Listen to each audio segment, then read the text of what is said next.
C'est comme les enfants, lorsque nous mettons les enfants au monde, il y a des parents qui prennent leurs enfants en otage. Vous allez trouver ton père, ta mère qui arrive à la maison, qui va te demander ceci, qui veut semer le chaos dans ta maison, dans ta famille. Tout simplement, pourquoi? Parce que il t'a mis au monde. Mettre un enfant au monde, c'est ta responsabilité d'en prendre soin. Je n'ai pas voulu venir au monde. C'est toi qui m'as mis au monde. C'est toi qui dois t'occuper de moi. Je ne peux pas être reconnaissant parce que tu m'as mis au monde. Mais je serai reconnaissant de la qualité de vie que tu m'as donnée. Est-ce que vous comprenez? Quelle est la qualité de vie que tu m'as donnée? Parce que quand tu m'as mis au monde, tu as la responsabilité de m'envoyer à l'école. Tu as la responsabilité de faire des choses pour moi. Mais cependant, il y a des parents qui font maintenant plus que ce qui est normal. Là, en ce moment-là, tu vas t'asseoir pour dire, ma mère, mon père s'est sacrifié pour moi.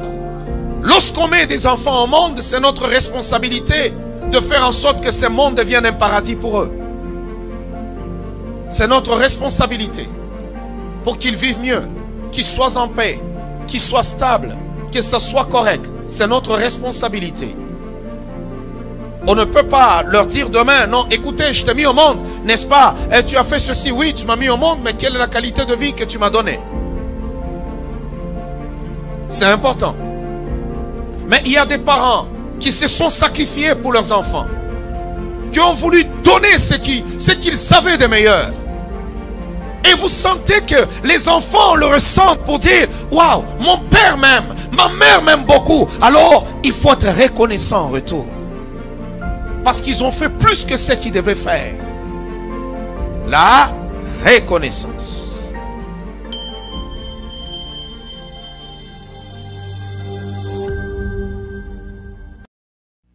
Ils n'ont pas tellement d'emprise sur ta vie.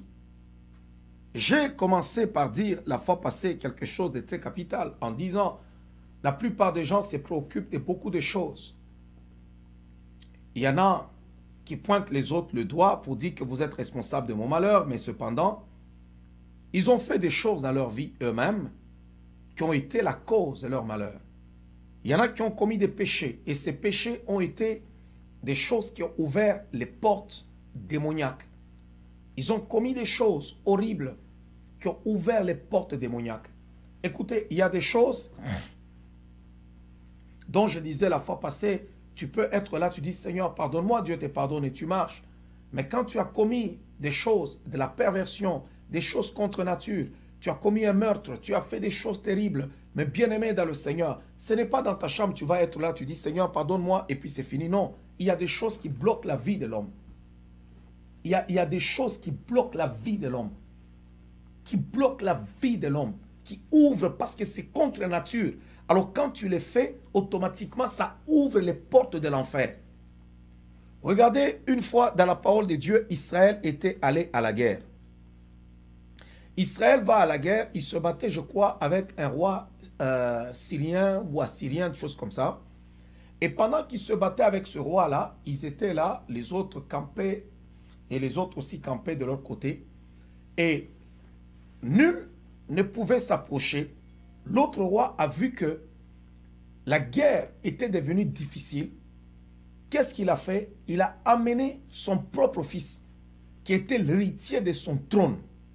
Son fils, l'héritier de son trône, il l'a placé sur la muraille, devant tout le peuple, et il l'a égorgé, bien aimé, pour le livrer à ses dieux. Il a tué, il a égorgé son fils comme on égorge un animal. La Bible dit, cet acte-là a sémé la terreur, un effroi terrible, au point où tout le monde a pris fuite. Donc c'est un acte qui a lancé même le découragement. Donc il y a des actes, quand on les pose, ça ouvre les portes aux forces de l'enfer. Ça ouvre les portes aux forces de l'enfer. Vous savez, quand dans la vie de l'homme, il y a tellement les blocages, écoutez-moi très bien, il y a des malédictions qui sont liées au sang. Il y a des gens qui viennent dans des familles où il y a tellement de la sorcellerie. Parce que les liens, quand on a vécu à un endroit où il y a tellement de la sorcellerie, La plupart des gens qui ont les liens de la sorcellerie, qui ont vécu en des endroits où il y a la sorcellerie, vous allez d'abord les reconnaître à travers les blocages qui se trouvent dans leur vie. Il y a tellement de blocages. Tout ce que les autres obtiennent facilement, eux devront toujours se battre. Tout ce qui est facile aux autres, chez eux, ce n'est pas facile. Ce n'est pas facile. Parce que la sorcellerie marche avec le blocage. La sorcellerie, c'est un esprit, quand il vient dans la vie de l'homme, c'est pour créer, retarder la personne, bloquer la vie de la personne, afin que l'homme ne soit pas capable de mener sa vie chrétienne ou bien sa vie sur terre comme étant un homme heureux. Non, la sorcellerie vole le bonheur. Ce sont des esprits démoniaques qui privent à l'homme le miel sur terre. Ta vie ne sera pas miel. Vous voyez, le miel, comment il est doux. Quand tu prends le miel, tu le mets dans la bouche, tu sens que il est doux. Alors, quand l'esprit de la sorcellerie agit, il te prive cette douceur-là dans la vie. Tu sens que tu te bats avec quelque chose que tu ne maîtrises pas. Tu te bats avec une affaire dont tu ne comprends pas. Souvent, c'est quand on a vécu même dans une famille où il y a la sorcellerie. Souvent, toi-même, tu n'es pas sorcier. Des fois, toi-même, tu n'es pas sorcier. Mais tu sens que les liens de la sorcellerie, parce que quand on a vécu quelque part, l'environnement dans lequel on est, des fois, nous contamine. Waouh. Waouh, waouh, waouh, waouh, waouh, waouh, waouh. Des fois, l'environnement nous contamine. On est contaminé à travers cet environnement-là.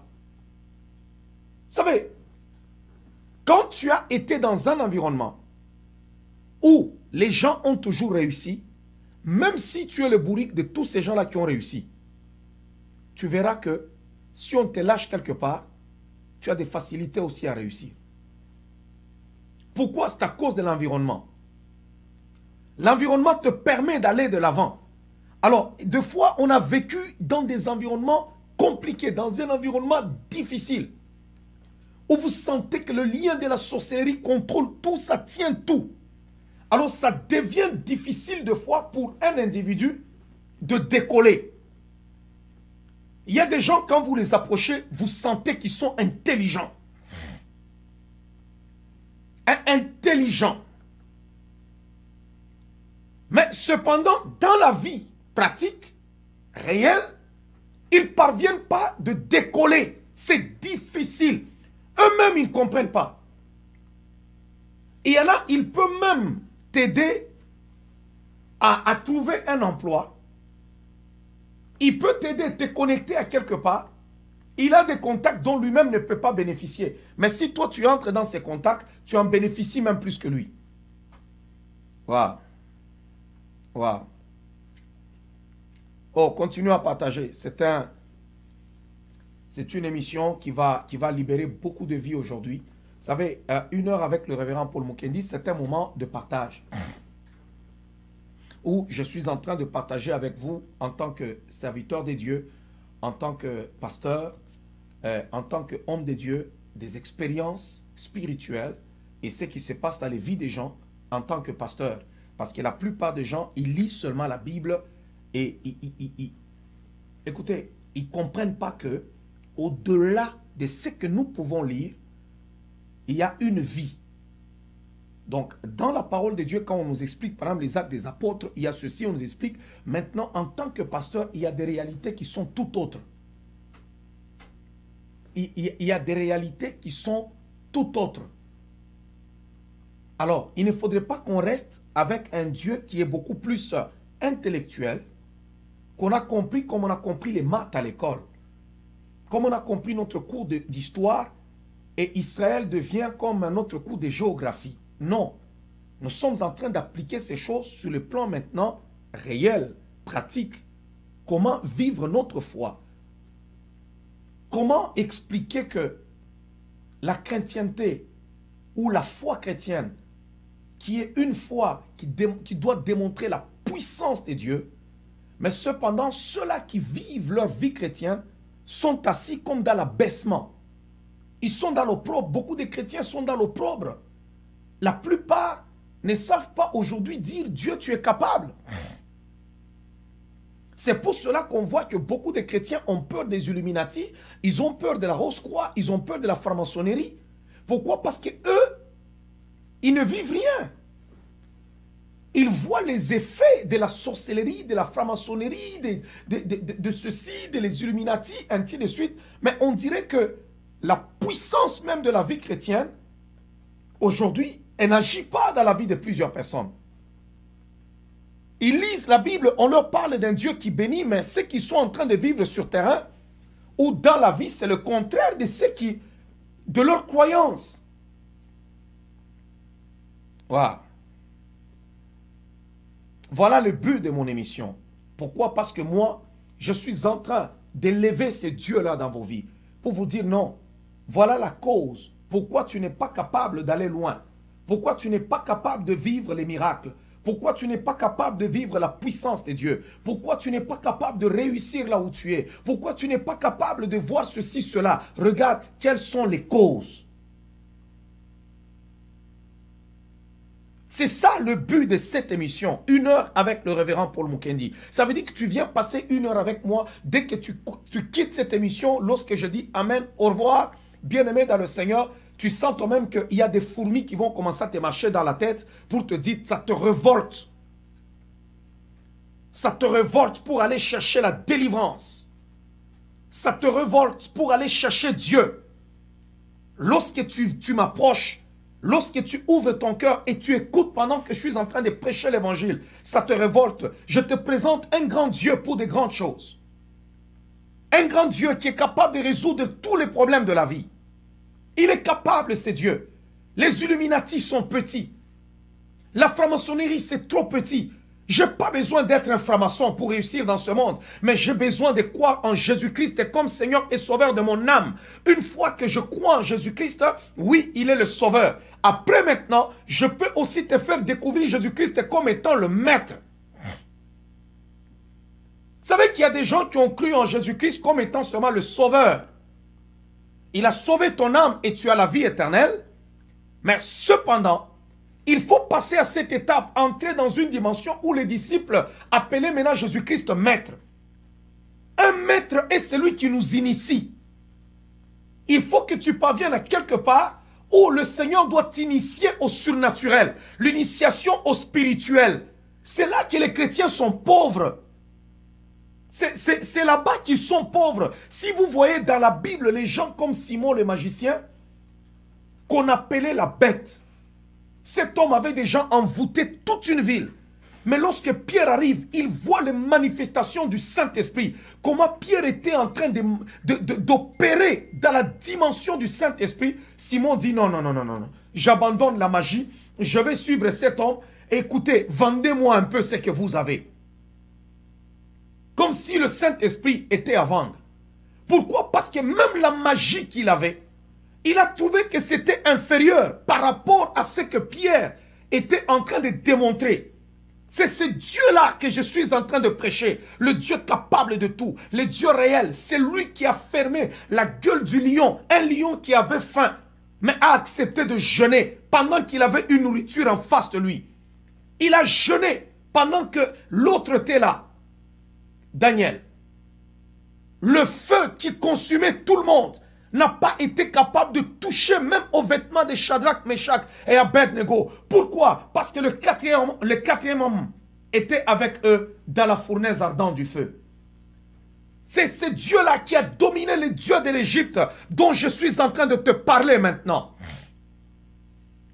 Il est le même, il n'a pas changé. La Bible dit Jésus-Christ est le même hier, aujourd'hui et éternellement. Il est le même notre Dieu et il n'a pas changé. Waouh, waouh, waouh, waouh, waouh, waouh, waouh, waouh, waouh, waouh.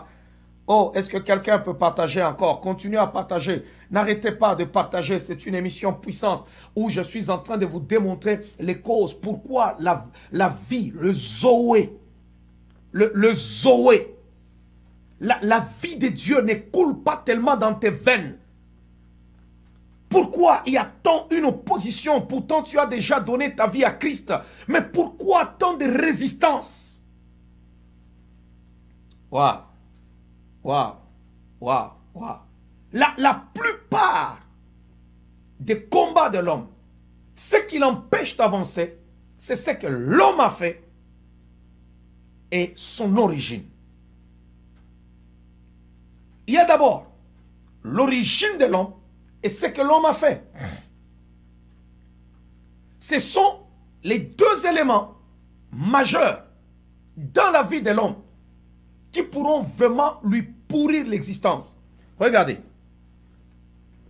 Regardez.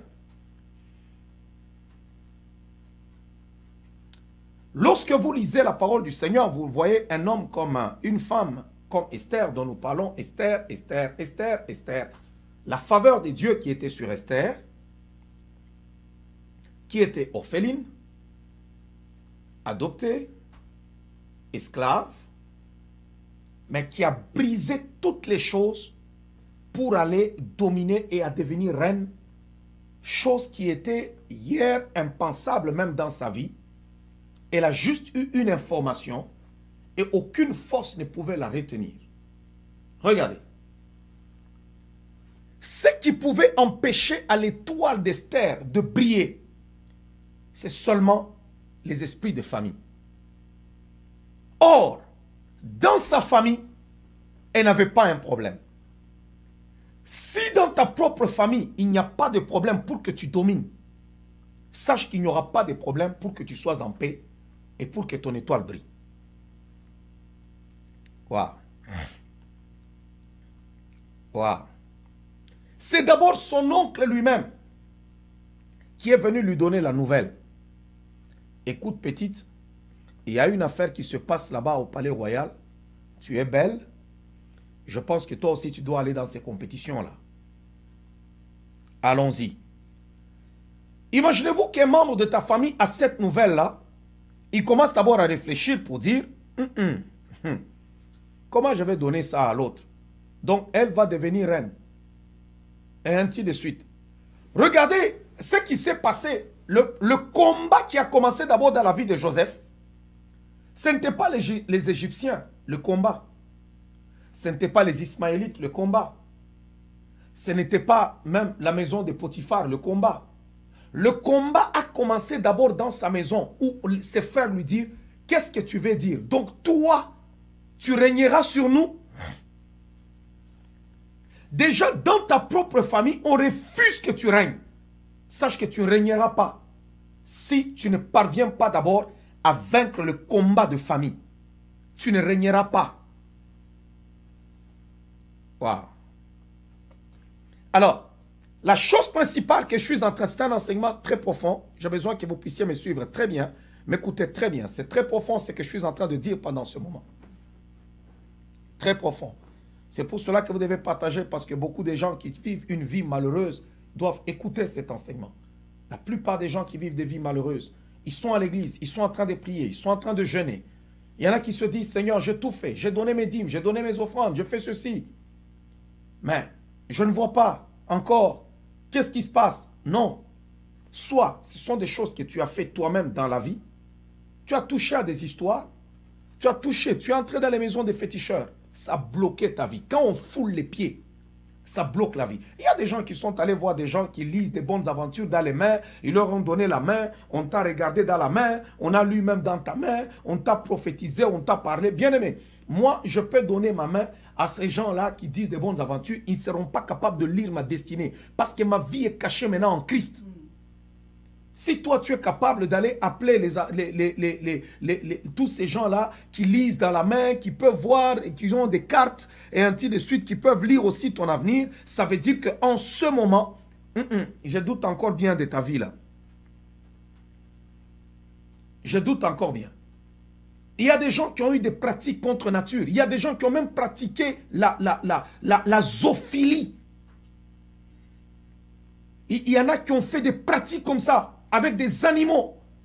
Il y en a qui ont pratiqué, qui ont eu des pratiques homosexuelles. Là où tu es, tu n'es pas, tu te dis, je ne suis pas homosexuel, mais tu connais les pratiques que tu as fait. Surtout, il y a des gens qui ont eu une jeunesse, vraiment, ils ont été dévergondés dans leur jeunesse. Une jeunesse pourrie. Et aujourd'hui, ils se retrouvent malheureux. Il y en a qui ont ramassé des maladies bizarres, ils ne savent même pas d'où viennent. Cette maladie est venue d'où? Cette maladie est venue d'où? Ils ne comprennent même pas. La maladie, quand je parle, ce n'est pas juste le VIH. Il y a des gens qui ont des maladies du sang, maladies de peau, maladies de ceci, parce que le péché libère la maladie. Le péché. Vous allez voir, même dans la parole de Dieu, quand les peuples de Dieu commettaient toutes sortes de choses, et ça libérait le péché dans leur vie. Et plutôt la maladie dans leur vie. Il y a des forces démoniaques pour qu'ils t'atteignent. Il faut que tu ouvres la porte. Il faut qu'une porte soit ouverte pour que ces forces démoniaques-là commencent maintenant à opérer dans ta vie. Wow. Il y a des gens qui veulent faire semblant. Ils sont dans l'église là-bas, ils font semblant et ils veulent prendre leurs problèmes, les jeter seulement. Non, mon père là, ma mère là, ainsi de suite. Non, mais quand tu regardes dans ta famille, tout le monde prospère dans ta famille. Tu es le seul qui vit les problèmes que tu vis là. Pour connaître que les problèmes que tu es en train de vivre n'est pas un problème familial, c'est parce que tu peux regarder que tout le monde dans la famille n'a pas le même problème que toi tu vis. N'a pas le même problème que toi tu vis. Peut-être que si tu es là-bas, tu peux t'asseoir, tu te dis, parce que dans une famille, pour une prison de famille, une malédiction de famille fait en sorte que tous nous sommes identiques. Tous on est identiques.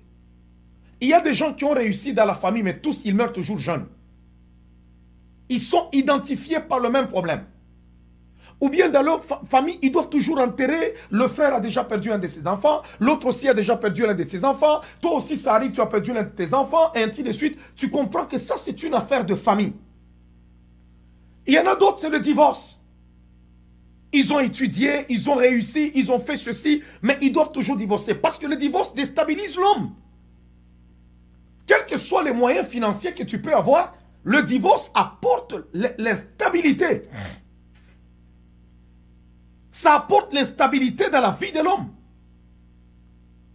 Les enfants sont à gauche, ils sont à droite. Tantôt, ils sont trimballés entre 2, 3 maisons. Ils sont là-bas, ainsi de suite. Et tantôt, tu retrouves tes enfants sont, je ne sais pas, récupérés par les services sociaux. Pourquoi? Parce que ils ne savent plus papa est où, maman est où, ainsi de suite. Alors, il y a toujours quelque chose qui vient déstabiliser ces enfants-là. Parce que vous allez comprendre d'abord très bien une chose. Les enfants qui ont grandi dans des maisons où il y a eu tellement de divorces, ils n'ont pas beaucoup de chance pour réussir aussi dans la vie. Que les enfants qui ont grandi dans une famille équilibrée avec papa et maman. C'est très important de comprendre cela. Vous allez voir dans des familles où il y a de telles choses. Là, tu peux comprendre que dans notre famille, tous on est identiques. Il y a ceci, il y a cela. Tu peux trouver dans une famille où le célibat bat son plein. Personne n'est marié. Il y a des familles comme ça, vous y entrez. Les femmes, elles sont normales. Elles sont comme toutes les autres filles. Elles ont la beauté comme les autres. Elles sont tout à fait naturelles. Mais personne ne les épouse. Il y en a même, elles sont belles. Personne n'est marié dans cette famille-là. Elles peuvent même provoquer. Il y a des filles qui provoquent le mariage. Au lieu que le garçon lui demande même la main, mais on dirait qu'elle-même peut se provoquer. C'est le monde à l'envers. Elle peut te demander, veux-tu m'épouser? Mais malgré ça, elle peut être gentille pour chercher à conserver l'homme. Mais vous trouvez que l'homme ne veut pas rester dans la maison. Il ne veut pas rester. Waouh. Waouh. Waouh.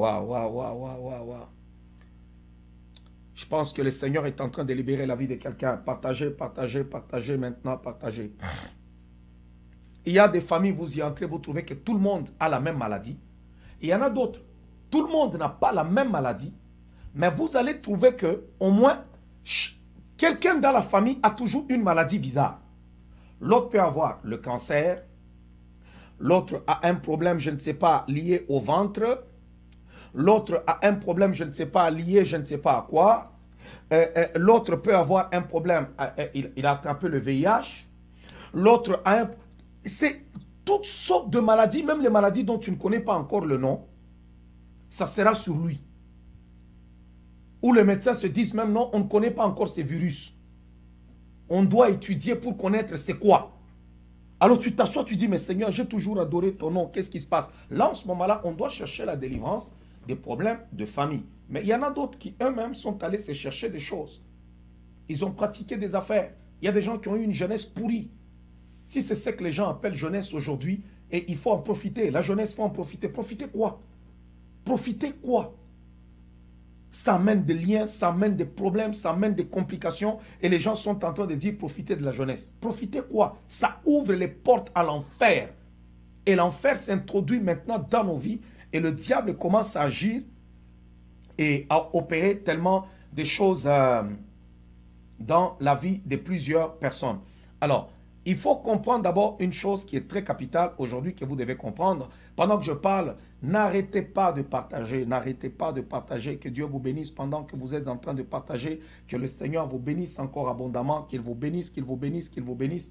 Vous tous qui partagez, j'ai dit, tout celui qui va partager aura une bénédiction spéciale pour ce mois de septembre qui est notre premier mois en cette, et plutôt notre première émission en ce mois de septembre. Donc, il y aura une bénédiction tout à fait particulière pour tout cela qui va partager encore une fois cette émission au nom de Jésus-Christ de Nazareth. Alors,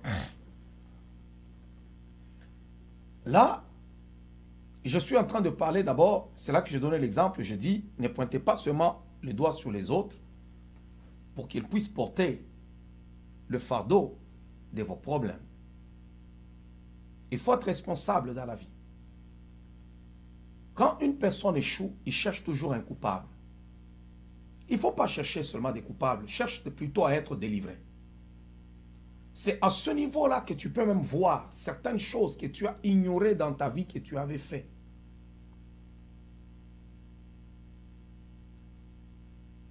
J'ai donné beaucoup d'exemples. Des filles qui ont été trop cupides, la convoitise, qui sont allés sortir avec des hommes qui étaient dans des pratiques occultes et leur vie a été liée là-bas. Tu vas commencer à courir, tu veux faire semblant, mais tu as eu une vie de débauche que personne ne sait. Et c'est là que ta vie a été liée parce que le gars était occultiste. Parce que toi, tu voulais conduire une BMW, tu voulais avoir un sac extraordinaire, Chloé, je ne sais pas quoi, tout ça qui coûte 10 000, qui coûte 5 000 $, et ainsi de suite. Et ça a amené ta vie dans des choses compliquées. Et aujourd'hui, maintenant, tu veux retrouver une vie normale, tu veux retrouver l'équilibre dans ta vie, mais ça n'avance pas, ça ne marche pas. Ça ne marche pas. Alors, le premier combat dans la vie de l'homme se trouve d'abord au niveau de sa famille. C'est pour cela que vous allez voir, lorsque Mardochée a parlé à Esther, Esther est partie, elle a été retenue. Mardochée est allé donner à Esther une seule recommandation. Une seule. Ne révèle pas tes origines. Lisez dans le livre d'Esther. Mardochée lui dit, ne parle pas de tes origines. Non. Parce que pour que le diable détruise une personne, il doit aller fouiller dans les faiblesses de son passé. Les origines. C'est un endroit où on est vraiment combattu.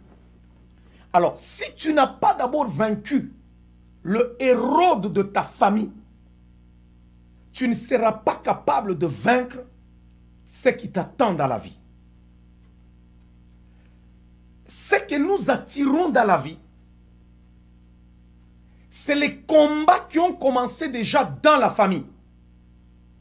Waouh. Waouh. Waouh.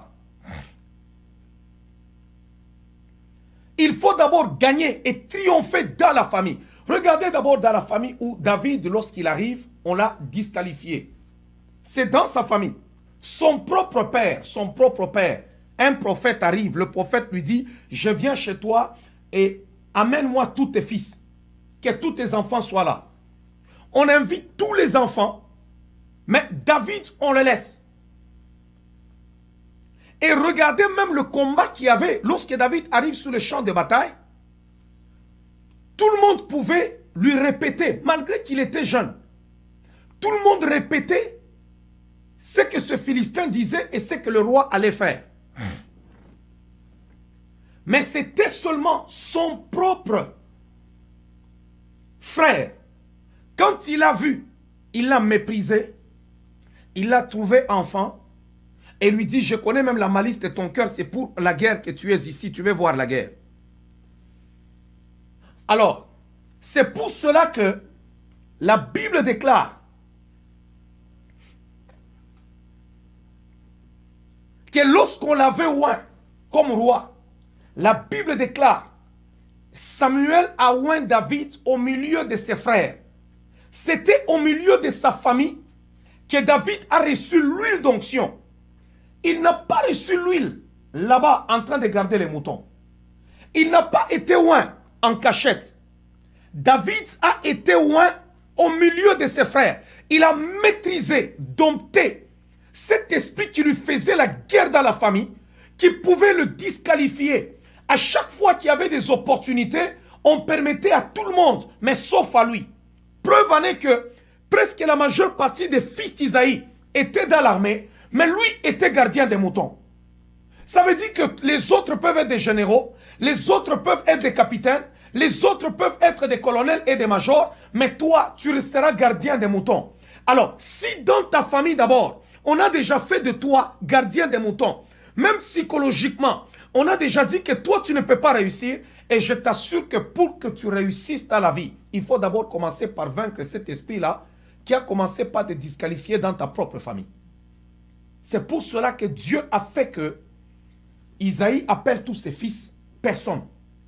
Et Samuel dit, il y a un problème ici. Si vous lisez la Bible qui est la parole de Dieu, on vous dira que Samuel, je vais vous trouver le verset, Dieu ne laissait jamais tomber à terre les paroles de Samuel. C'est l'un des prophètes dans la parole de Dieu où toutes ces paroles, tout ce qu'il a prononcé a été accompli. Parce que dans la prophétie, deux fois on nous dit retenez ce qui est bon, rejetez ce qui est mauvais. Dans la prophétie, il y a le peut-être. Parce que la prophétie, c'est une poussée interne.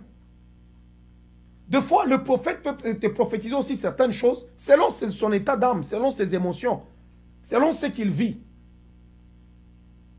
selon ce qu'il traverse aussi,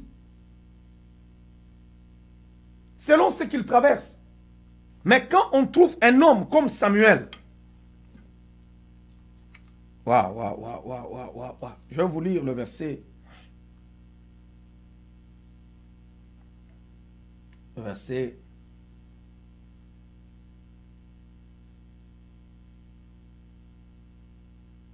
La Bible dit, Samuel grandissait, l'Éternel était avec lui, et il ne laissa tomber à terre aucune de ses paroles. Aucune. Il y a même plus tard où on explique ça vraiment clairement lorsqu'il était mort, et on parle un peu de sa biographie. On dit, cet homme, Dieu avait accompli. C'est le verset que j'étais en train de chercher. Dieu avait accompli toutes les paroles qu'il avait prononcées. Samuel. Mais pour la première fois où le prophète Samuel a prophétisé quelque chose qui était compliqué, c'était la journée où il est arrivé chez Isaïe. Il arrive comme ça, il voit le fils d'Isaïe qui entre, Eliab. La Bible dit, Samuel dit, loin de l'Éternel est ici. Et cette prophétie était fausse. Dieu dit non, je l'ai rejeté. Il voit le deuxième. Il dit non. Loin de l'Éternel est ici. Dieu dit non. C'est la première fois dans sa vie où Samuel se voit que les prophéties qu'il est en train de donner tapaient à côté. C'était dans la famille de David. Les liens de famille peuvent aller combattre même l'onction qui est sur ton pasteur afin que vous ne puissiez pas être en accord.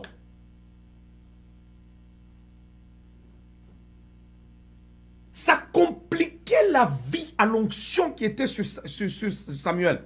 Samuel pouvait juste entrer dans la maison, lui le grand prophète. Regardez comment il a reconnu Saül. Regardez comment il a ciblé Saül. Comme ça, paf! Même la journée où on devait proclamer Saül roi devant tout Israël.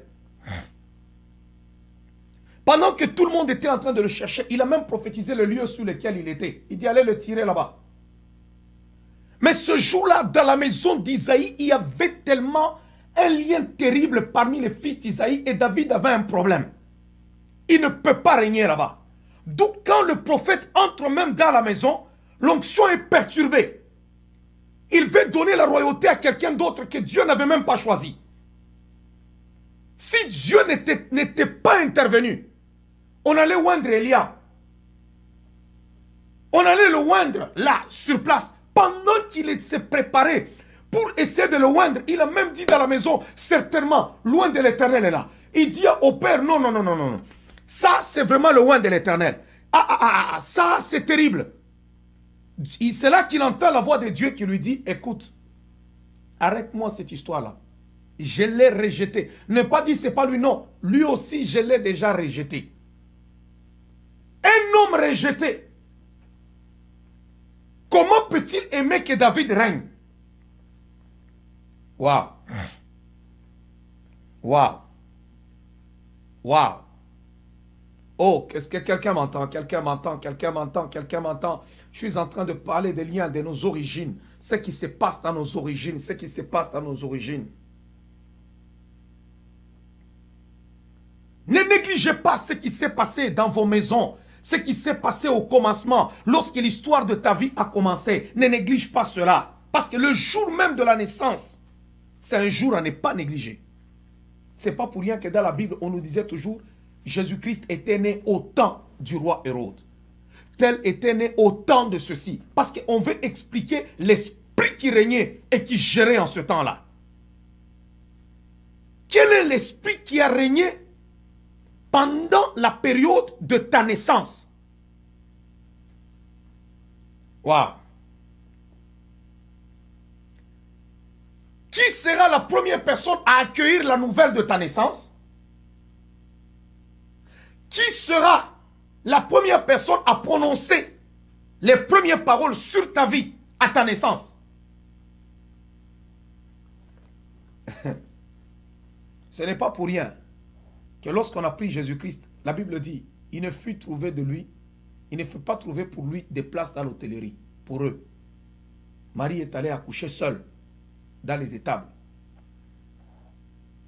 S'ils avaient là-bas, peut-être que là-bas, il y aurait un sorcier qui allait prendre l'enfant dans les bras en train de prononcer les premières paroles.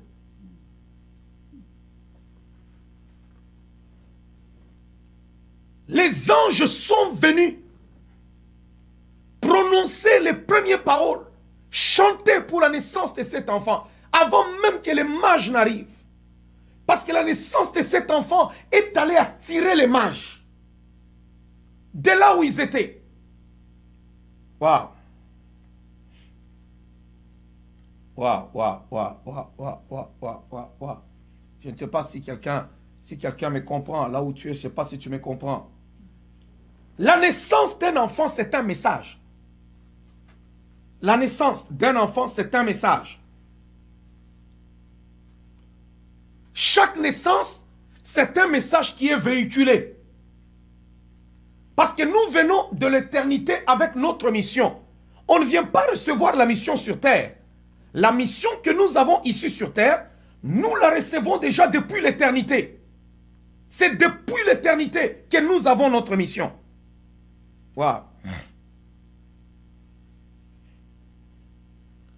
Parce qu'une grossesse, quand une femme est enceinte, on voit, oh, il est enceinte, il est ceci, et ainsi de suite, et tout ça. Mais une grossesse, c'est un esprit dans le ventre de la femme.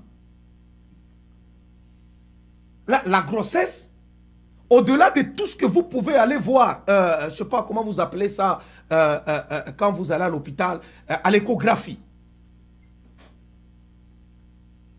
Au-delà de tout ce qu'on voit à l'échographie, mais c'est un esprit qui est dans le ventre de la femme. On l'a vu lorsque Élisabeth était enceinte et lorsque Marie est venue, enceinte aussi. Lorsqu'elles se rencontrent, elles se voient deux femmes qui se rencontrent, mais dans le ventre, le bébé d'Élisabeth s'est prosterné pour reconnaître le grand esprit, le chef des esprits, qui était dans le ventre de Marie. Et Marie fut remplie du Saint-Esprit. L'enfant dans le ventre a tressailli et elle a commencé à prophétiser en chantant. Waouh! C'est pour vous dire que tout commence au niveau de nos origines. Et les combats commencent déjà lorsque nous sommes dans le ventre de notre mère. De 0 à 9 mois, tout le monde cherche à connaître cet enfant. C'est un garçon ou une fille. Tout le monde cherche à connaître à propos de l'enfant que tu portes. Tu vas recevoir des questions, même les inconnus viendront te poser la question. Est-ce une fille ou est-ce un garçon? Une fille ou un garçon? Et ainsi de suite. C'est par là qu'on commence tous les combats. Écoutez, beaucoup de gens aiment souvent toujours dire, ok, nous sommes sauvés, nous sommes en Jésus. Oui, ne confondez pas le salut avec la délivrance. Il ne faut pas confondre le salut avec la délivrance. Il y a des gens qui connaissent Jésus-Christ comme sauveur. Mais il y en a qui ne le connaissent pas encore comme Jéhovah Jireh. Il y en a qui connaissent Jésus-Christ comme sauveur. Mais ils ne le connaissent pas comme Jéhovah Tchikenu. Il y en a qui connaissent Jésus-Christ comme sauveur, mais qui ne le connaissent pas comme maître. Il y a des gens qui sont appelés au ministère. Ils sont là, ils sont appelés, ils sont des pasteurs qui ont reçu l'appel de Dieu, mais qui n'ont jamais été initiés au surnaturel. Et ils ne connaissent même pas comment on fait la délivrance. Ils ne savent pas. Mais il est pasteur, il a l'appel de Dieu. Quand tu le regardes comme ça, tu sens que le gars, il a la chose de Dieu, il a l'appel de Dieu, mais il n'a pas été initié à certaines choses. C'est ça la pauvreté spirituelle dans la vie des chrétiens qui fait en sorte qu'ils soient malheureux. Qui fait en sorte qu'aujourd'hui, qu'ils soient malheureux.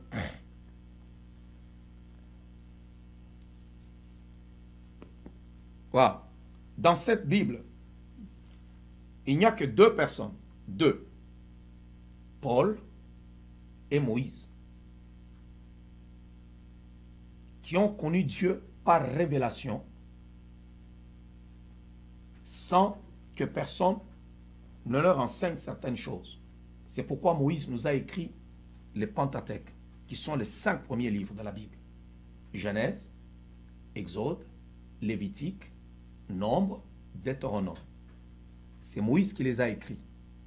Avec l'esprit prophétique, Moïse a écrit la Genèse.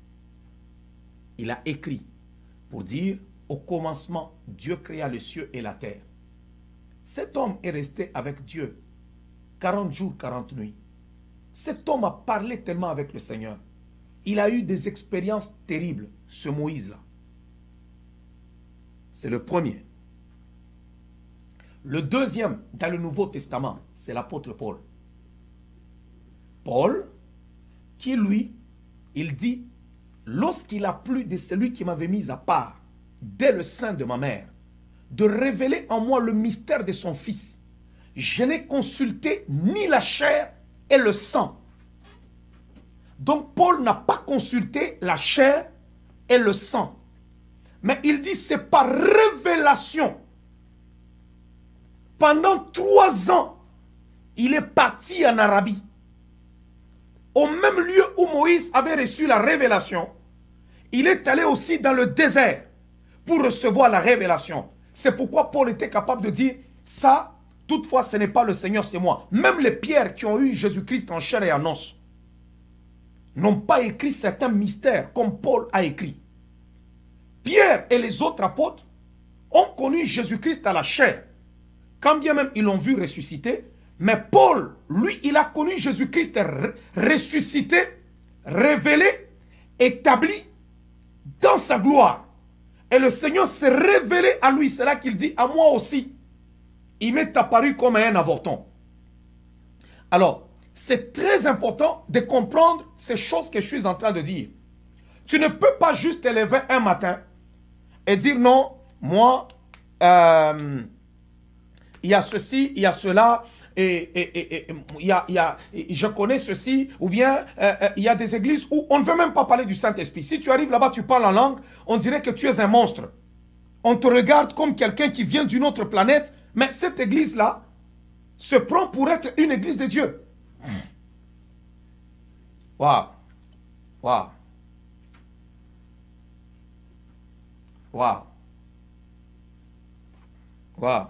Partagez, partagez, vous allez sauver beaucoup d'âmes maintenant. Si vous partagez, vous allez sauver beaucoup d'âmes. Il y a beaucoup de gens qui ont besoin d'écouter ce message. Il y a beaucoup de gens qui pleurent. Il y en a qui pleurent. Partagez encore. Vous êtes arrivé juste à 600 partages et vous restez là-bas. Partagez. Il y a des gens qui ont reçu l'appel de Dieu, qui ne connaissent pas à faire certaines affaires, certaines choses. Non. Même dans le ministère. C'est pourquoi la Bible dit, nous connaissons en partie. Paul est allé là-bas, Dieu lui a révélé, c'est pourquoi le Nouveau Testament, si nous pouvons le dire clairement, c'est Paul qui l'a écrit. Vous regardez le Nouveau Testament, vous dites, waouh. Surtout quand tu lis le livre des Romains, tu dis que le monsieur, il a tapé fort. Il met des révélations terribles. Même Pierre qui a reçu les clés du royaume. Pierre lui-même, l'apôtre à qui le Seigneur a dit, je te donnerai les clés du royaume, est en train de dire, notre frère Paul, qui dit des choses qui sont difficiles à comprendre. Pierre reconnaît la grâce qui était sur Paul. Waouh, waouh, waouh, waouh, waouh, waouh. Alors, pourquoi il y a certaines personnes qui arrivent à des conclusions, il est là, il dit non, l'heure de la délivrance est déjà passée, Jésus-Christ nous a déjà délivrés, quand il a fait la délivrance, ainsi de suite, mais non, tu continues à souffrir. Pourquoi ne pas regarder la vérité en face, bien-aimé? Pourquoi ne pas être sérieux à un moment donné? D'arrêter d'être fanatique de certaines choses qui n'ont pas de sens. D'arrêter d'être, c'est même pas être fanatique, être voilé. Non. De regarder la réalité pour dire non, pourquoi est-ce que je suis en train de dire que la délivrance est déjà passée pendant que je vois des gens qui sont possédés? Tu peux recevoir le salut, mais continuer à souffrir sur la terre. Le salut n'a rien à voir avec les liens de famille. Le salut n'a rien à voir avec la délivrance sur terre. Ça n'a rien à voir. Pierre a été aux côtés de Jésus, mais Satan l'a réclamé. C'est aux côtés de Jésus. Jésus, en chair et en os, il marche sur terre. Mais le diable a eu le toupet, il a eu le culot d'aller réclamer la vie de Pierre. Et Jésus se retourne et il dit à Pierre, Simon, Satan t'a réclamé pour te cribler comme du froment. Mais j'ai prié pour toi. J'ai prié pour toi. Le ministère de Jésus qui est notre exemple, c'est un ministère qui était basé, il prêchait, lui-même, d'abord il est la parole, il y avait la guérison et la délivrance. Parce que ces deux éléments répondent aux besoins des hommes. Soit les hommes sont malades. Ils sont malades parce qu'on lui dit que toi tu n'auras jamais d'enfant à cause de cette maladie. Oh toi, ceci, cela, ainsi de suite. Tu es malade. Alors il faut la guérison pour qu'il trouve des enfants. Il souffre, il ne sait pas se lever. Il lui faut la guérison. Deuxièmement, ce qui limite l'homme, qui lie l'homme, qui l'empêche de voir, qui l'empêche d'aller de l'avant. On a même vu le Seigneur opérer certains miracles d'une façon qui est vraiment mystique. Où on prend quelqu'un, un aveugle, au lieu qu'il prie pour lui sur place, mais il va sortir le monsieur du village. Et il dira à cet individu, ne rentre plus dans ton village. Maintenant, posez-vous la question, si le monsieur avait sa maison dans le village, et s'il avait sa maison dans le village, le Seigneur prie pour lui, le gars, ça ne marche pas. Il le prend par la main, il sort avec lui, en dehors du village. Et quand il l'amène en dehors de la ville, c'est en ce moment-là que le Seigneur lui dira, ok, il prie pour lui, le monsieur voit. Donc, ce qui troublait la vie de la personne était dans ce village-là. Écoutez, on doit comprendre bien la parole du Seigneur. Ce qui troublait la vie de cet individu était dans le village. Le Seigneur lui dira, va, ne rentre plus dans le village. Ne rentre plus dedans. Waouh. Waouh, waouh, waouh, waouh, waouh, waouh, waouh, waouh. C'est comme il y a certaines personnes qui ont des problèmes sérieux, que le Seigneur libère, comme Abraham. On te dit, quitte la maison de ton père. Dieu n'a pas demandé ça à tout le monde. Il y a des gens qui ont vécu dans des familles où ils n'ont pas tellement de problèmes. Mais il y a des gens qui ont vécu dans des familles où il y a, je ne sais pas, une sorcellerie plus. Même si tu as un ministère, écoutez-moi très bien, l'esprit de la sorcellerie, on ne la combat pas de corps à corps. La sorcellerie des familles. Bien-aimé, quand on vit dans le milieu où l'esprit de la sorcellerie agit, où les attaques, l'assaut de la sorcellerie, ce n'est que par la puissance de la prière qu'on peut vaincre ces esprits-là. Maintenant, quand on est même dans la famille, on est dans les liens même de la sorcellerie, tu ne peux pas te battre du corps à corps avec ces esprits-là. Non.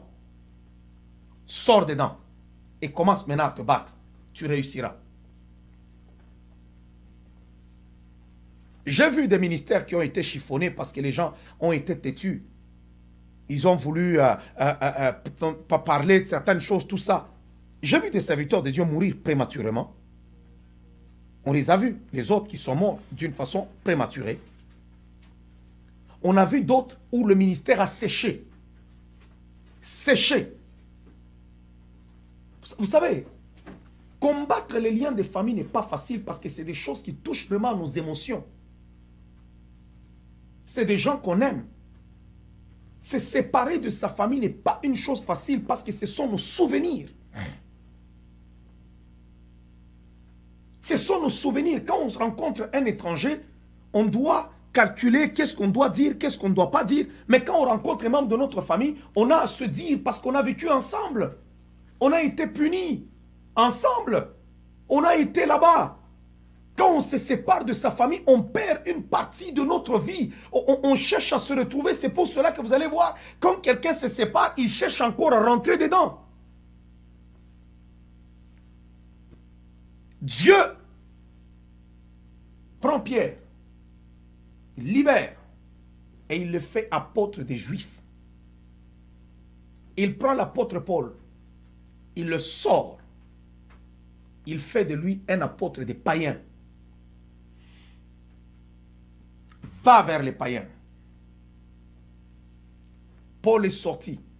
Partout il allait vers les païens. Un succès terrible. Au point où un jour ils arrivent dans une ville où les gens ont dû porter. Ils ont dû apporter plutôt les sacrifices pour aller à l'entrée de la ville afin de sacrifier cela pour Paul en disant les dieux sous forme des hommes sont descendus vers nous. Paul a été obligé de casser ses vêtements pour dire non, nous ne sommes pas des dieux, nous sommes des humains comme vous. Tellement que le succès était terrible. Waouh! Que Dieu te donne ce succès-là. Que Dieu te donne le succès. Que Dieu te donne le succès. Que Dieu te donne le succès. Que Dieu te donne le succès. Au nom de Jésus. La journée où Paul s'est assis au sommet de son ministère, Paul s'assoit et il dit non. Je dois retourner aller prêcher aussi l'évangile vers mes frères. Ils sont en train de souffrir, ils sont en train de mourir. Je leur prêcher l'évangile. Paul décide d'aller chez les Juifs, là où Dieu lui avait déjà dit quitte là-bas. C'est la première fois où on a vu encore Paul. D'abord, qui fait l'hypocrisie, de faire semblant d'entrer dans le temple comme s'il avait déjà fait le vœu, il se rase la tête et il s'est retrouvé lié, frappé et jeté en prison. Lié et frappé. Et quand on l'a enchaîné, on l'a jeté encore, va vers les païens. Il se retrouve à Rome, lié. Et quand il se retrouve à l'extérieur, son ministère a commencé à avoir de l'impact. Ne sous-estimez pas, bien-aimé, il ne faut pas être têtu sur certaines affaires. Il faut connaître comment combattre les démons. Il faut savoir comment combattre certaines affaires. Les esprits familiaux, on ne les combat pas dans la famille, on les combat au loin. Il y a des familles où vous sentez que non, il n'y a pas des choses qui troublent tellement. Mais il y a des familles, comme je vous parle de l'esprit qui était dans la famille de David, ça a même troublé l'onction qui était sur Samuel. Au point où Samuel a donné 3 fausses prophéties. Loin de l'Éternel est là. Dieu dit non. Encore, il est là, l'autre arrive, Samuel entre, il dit, loin est là. Dieu dit, non. Ah, Samuel dit, mais qu'est-ce qui se passe ici? On dirait qu'aujourd'hui, ça ne marche pas. Hein? Le troisième arrive, Dieu dit, non. Pour la première fois de sa vie, Samuel et Dieu ne s'entendent pas. Là, Samuel arrête. Au lieu qu'il parle maintenant à l'autre, et dit, écoute, maintenant, tu as un autre fils. Non, non. Samuel ne prophétise pas, il pose la question. Est-ce là tous tes fils? Parce que l'affaire était compliquée. Est-ce que j'écoute bien la voix de Dieu ou c'est quoi? Est-ce là tous tes fils? On lui dit, non. Il y en a encore un qui est en train de faire paître le troupeau. Waouh! Comment veux-tu régner aussi longtemps que dans ta famille, il y a un esprit qui t'a déjà disqualifié? Même pour devenir un caporal de l'armée de Saül, ton propre père dit non, toi tu es incapable. Tes exploits que tu fais là-bas sur le terrain pour déchirer la gueule du lion et déchirer la gueule de l'ours, eux dans ta famille, ils refusent ces exploits-là. C'est en ce moment-là, Samuel dit maintenant, ok, on ne va pas s'asseoir s'il n'arrive pas ici. Allez le chercher. On va chercher le gars. Lorsque le garçon est en train de venir, c'est là que Samuel se reconnecte maintenant encore de son onction prophétique. Où il entend le Seigneur lui dire, lève-toi. Oins-le, c'est lui. Et lorsque le garçon arrive, en ce jour-là, c'était la confusion totale dans cette famille-là. C'est la journée où David a tenu par les cornes le taureau des familles. Cet esprit qui gérait cette famille-là, qui le combattait dans cette famille, il a tenu, et la Bible dit, on l'a oint au milieu de ses frères. Waouh, waouh, waouh, waouh, waouh, waouh, waouh, waouh, waouh, waouh, waouh, waouh, waouh. Au milieu de ses frères. Oh, je parle maintenant aujourd'hui que tu seras oint au milieu de tes frères. Tout esprit qui t'a combattu dans ta propre famille, les jalousies des familles, tous les problèmes que la famille a causés, la sorcellerie des familles, je prophétise qu'elle sera vaincue au nom de Jésus-Christ de Nazareth. Tu la vaincras maintenant. Tu la vaincras, elle ne te vaincra pas. Mais tu la vaincras au nom de Jésus-Christ de Nazareth. Au nom de Jésus de Nazareth. Lève-toi, oins-le. Waouh. Waouh.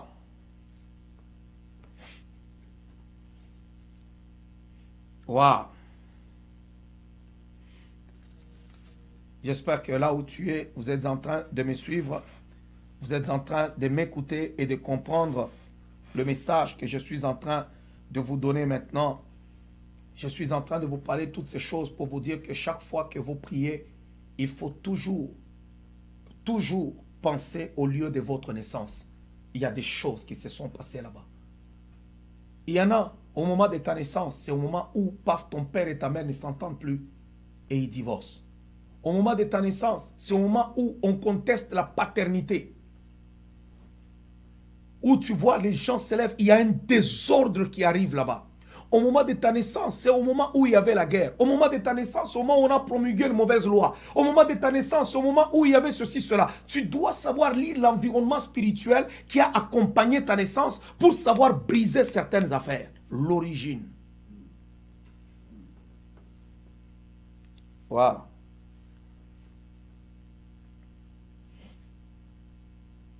C'est moi un peu m'essuyer parce qu'aujourd'hui, on ne m'a pas mis le climatiseur. Donc, je souffre en ce moment.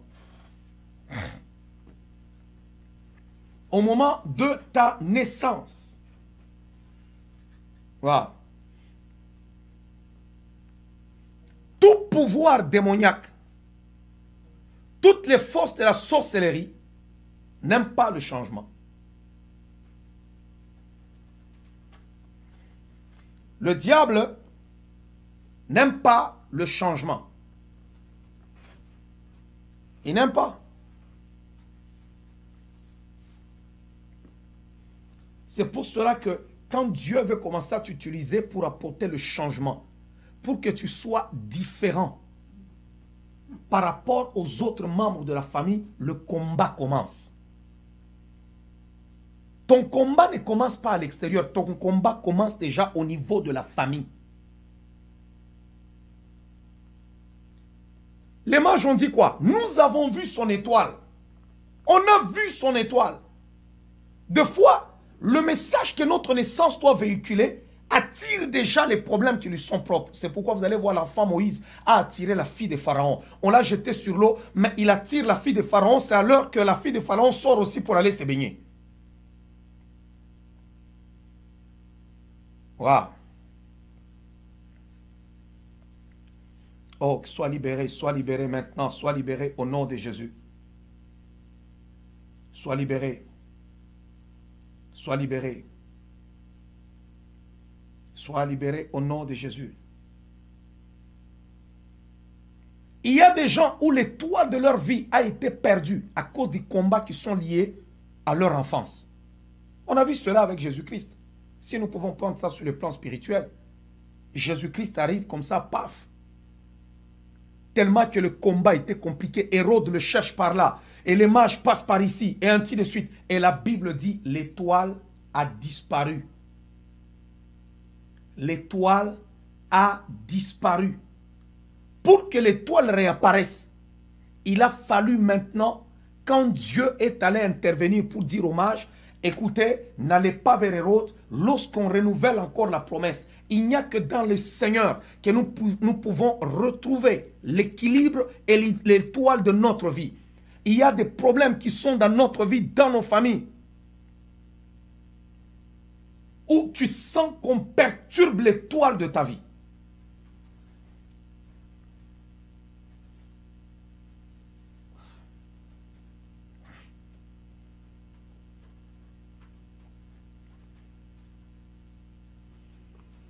Moi, je ne sais même pas qui est celui qui t'avait accueilli en premier quand tu es venu au monde.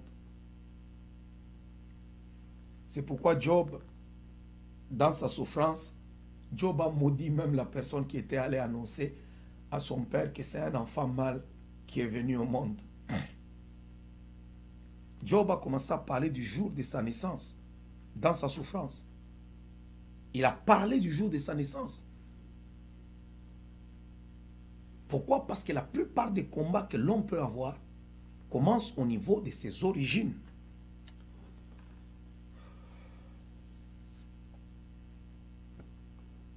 C'est là que les combats commencent. Wow. J'espère que cet enseignement est en train d'aider plusieurs personnes maintenant. Plusieurs personnes. Plusieurs personnes. Ne fais pas semblant. Ne fais pas semblant. Joseph, c'est dans sa famille. Si Joseph a été vendu, c'est dans sa famille. Ses frères refusent. Dis, toi, tu régneras sur nous. Il y a des gens qui ont des problèmes dans leur mariage, des problèmes de ceci, des problèmes de cela, et ainsi de suite. Pourquoi? Parce que la famille refuse le mariage que toi, tu as eu. Tu sens que tes propres sœurs, tes propres frères ne sont pas contents. Ils voulaient te voir épouser un voyou, épouser un vaurien. Mais quand tu attrapes un mariage qui est bien, les combats commencent au niveau de ta famille. Et tu vois que ces histoires-là vont aller perturber même beaucoup de choses maintenant dans ta maison. Maintenant, il te faut aller d'abord, pour devenir heureux, il faut maîtriser cet esprit-là de famille. Il faut prendre le héros de ta vie, tu le maîtrises.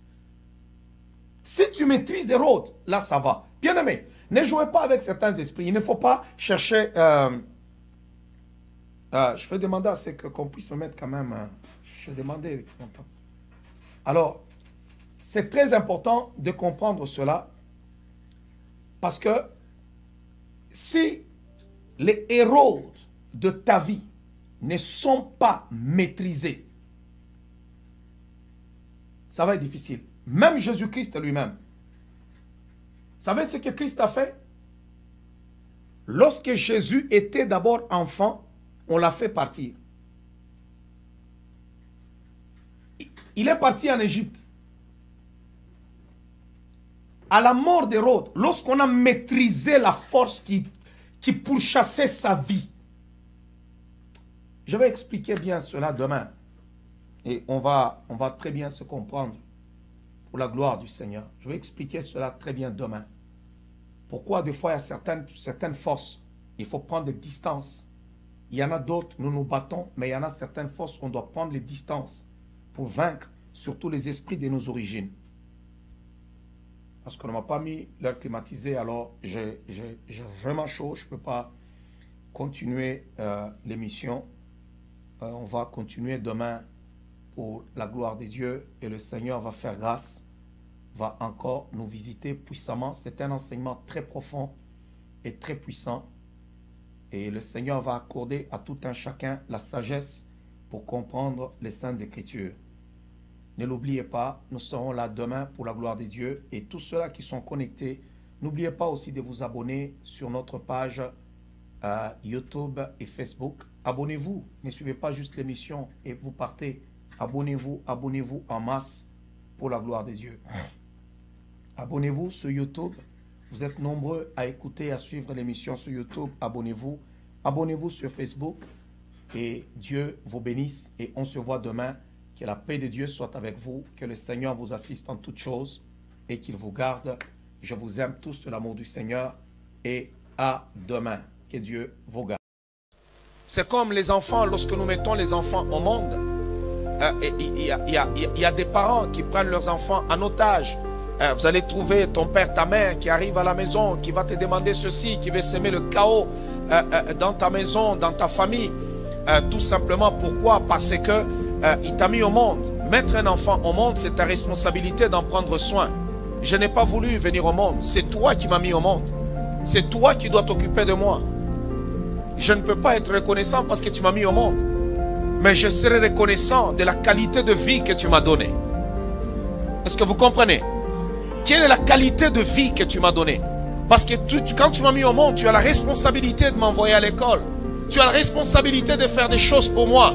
Mais cependant, il y a des parents qui font maintenant plus que ce qui est normal. Là, en ce moment-là, tu vas t'asseoir pour dire, ma mère, mon père s'est sacrifié pour moi. Lorsqu'on met des enfants au monde, c'est notre responsabilité de faire en sorte que ce monde devienne un paradis pour eux. C'est notre responsabilité pour qu'ils vivent mieux, qu'ils soient en paix, qu'ils soient stables, que ça soit correct. C'est notre responsabilité. On ne peut pas leur dire demain, non, écoutez, je t'ai mis au monde, n'est-ce pas? Et tu as fait ceci, oui, tu m'as mis au monde, mais quelle est la qualité de vie que tu m'as donnée? C'est important. Mais il y a des parents qui se sont sacrifiés pour leurs enfants, qui ont voulu donner ce qu'ils avaient de meilleur. Et vous sentez que les enfants le ressentent pour dire, waouh, mon père m'aime, ma mère m'aime beaucoup. Alors, il faut être reconnaissant en retour. Parce qu'ils ont fait plus que ce qu'ils devaient faire. La reconnaissance.